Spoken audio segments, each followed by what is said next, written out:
Hello friends, आप देख रहे हैं आपका चैनल शेयर बाजार विद आयुष। और इस वीडियो में हम बात करने वाले हैं मामाअर्थ आईपीओ की लिस्टिंग डे स्ट्रैटेजी के बारे में। दोस्तों, मामाअर्थ आईपीओ या फिर होनासा कंज्यूमर्स की लिस्टिंग कल आपको बाजार में होती हुई नजर आएगी।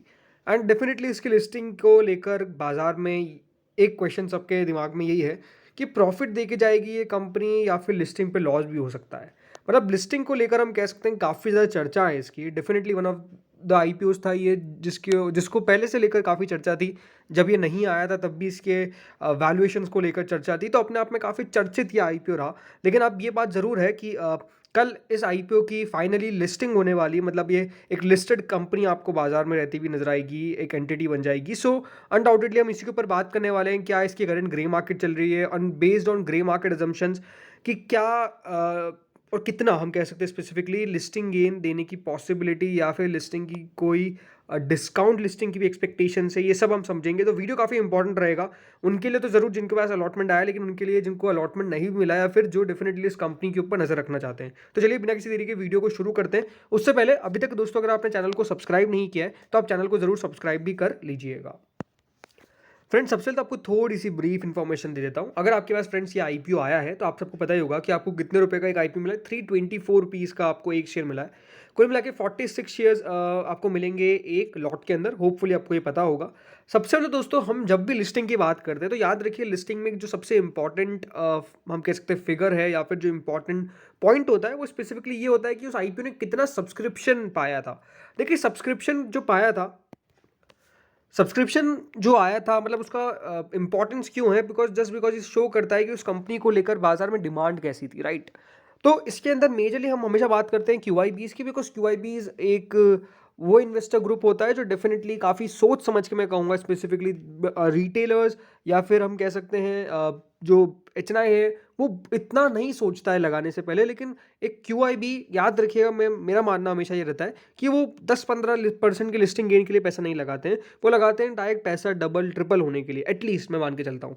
तो इसीलिए मैं हमेशा कहता हूँ कि क्यूआईबी का देखना काफ़ी इंपॉर्टेंट होता है। लेकिन इसके अंदर अगर आप देखेंगे तो क्यूआईबी का जो पोर्शन था वो ओनली 11.5 टाइम सब्सक्राइब हुआ था। इसका मतलब ये ज़रूर है कि क्यूआईबी ने भी इसके अंदर कोई पार्टिसिपेशन बहुत ताबड़तोड़ नहीं किया। कल हम बात कर रहे थे सेलो की, लेकिन सेलो में याद रखिएगा जो सब्सक्रिप्शन था वो सबसे ज़्यादा किसका था? 121 गुना ऑलमोस्ट वो था दोस्तों क्यूआईबी का। जस्ट बिकॉज क्यों? बिकॉज क्यूआईबी को पता है कि हाँ, उस कंपनी की वर्थ क्या है and for a longer term वो कंपनी कितना बढ़िया कर सकती है।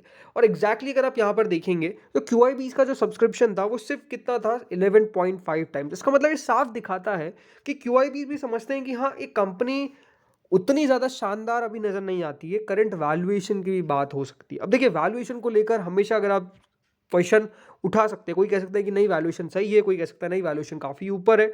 वो अपने आप में हमेशा एक क्वेश्चन रहेगा। बट मुझे लगता है कि न्यू एज कंपनीज में स्पेसिफिकली अगर हम बात करें तो एक पीरियड होता है जिस समय वो कंपनीज उससे गुजरती है जहां पर उनको बहुत हैवी लॉसेस फेस करने पड़ते हैं। लेकिन उस हैवी लॉसेस में एक जो इंपॉर्टेंट चीज़ होती है वो ये देखने वाली होती है कि क्या वो ब्रांड फेमस हो पा रहा है, क्या वो कंपनी का नाम सबके मुंह पर आ पा रहा है क्या? जैसे कि आज आपने देखा है जोमेटो, जैसे कि आप देखते हैं स्विगी। मैं ये कह सकता हूँ कि नाम जो है वो डेफिनेटली सबके दिमाग में है, सबके मुंह में। Paytm, right? ये बहुत सारे इंपॉर्टेंट ब्रांड्स हैं। और मैं कह सकता हूँ कि मामाअर्थ इतना भी अनपॉपुलर ब्रांड नहीं है। ये भी अपने आप में एक पॉपुलर ब्रांड बना है, इसमें कोई डाउट नहीं है। और कंपनी ने जिस तरीके से इसकी ब्रांडिंग की वो अपने आप में बढ़िया था। लेकिन जो इंपॉर्टेंट बात है, स्टिल क्यूआईबीज ने पैसा उतना नहीं लगाया। कितना लगाया? 5868 करोड़ के आसपास का पैसा क्यूआईबीज के जरिए आया। अब बात करते हैं लिस्टिंग पे एग्जैक्टली।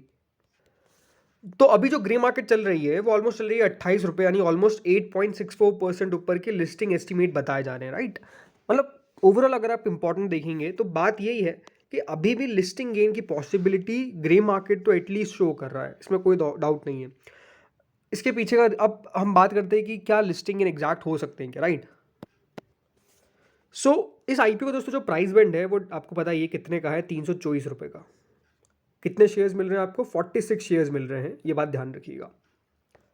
जो ग्रे मार्केट चल रही है वो चल रही है ऑलमोस्ट 28 रुपये। इसका मतलब क्या है? इसका मतलब ये दिखाता है कि जो इसकी लिस्टिंग होने वाली है according to what grey market is telling, कि इसकी लिस्टिंग ऑलमोस्ट हो सकती है 352 रुपीज़ पे, राइट? मतलब 352 पे दिखाया जा रहा है कि एस्टिमेटेड लिस्टिंग हो सकती है इसकी। और आपको मुनाफा जो बेसिकली हो सकता है 28 रुपीज़ का पर शेयर, और टोटल आपके शेयर है 46। इसका मतलब मुनाफे का ऑलमोस्ट पैसा बनता है 1280 रुपये, 1288 टू बी प्रिसाइज। सो इस तरीके का दोस्तों अभी बाजार का माहौल है। मतलब बाजार ये दिखाता है कि हाँ आपको ऑलमोस्ट 1280 रुपये का, हम कह सकते हैं राउंड ऑफ करके, कि इतना दोस्तों प्रॉफिट हो सकता है पर लॉट। कितना लॉट है वो आपके पास आपको पता है, ठीक है। सो ये तो बताया जा रहा है क्या, जैसे मैंने बताया आपको कि ये तो बताया जा रहा है as according to the grey market, but याद रखिए मार्केट के भी अपने कुछ इंपॉर्टेंस होते हैं, ठीक है। आज दोस्तों जैसे कि आपको पता है Cello world listing above grey market होती है, राइट। तो इसका मतलब क्या है कि डेफिनेटली अभी जो लिस्टिंग हो रही है वो अबव एक्सपेक्टेशंस हो रही है।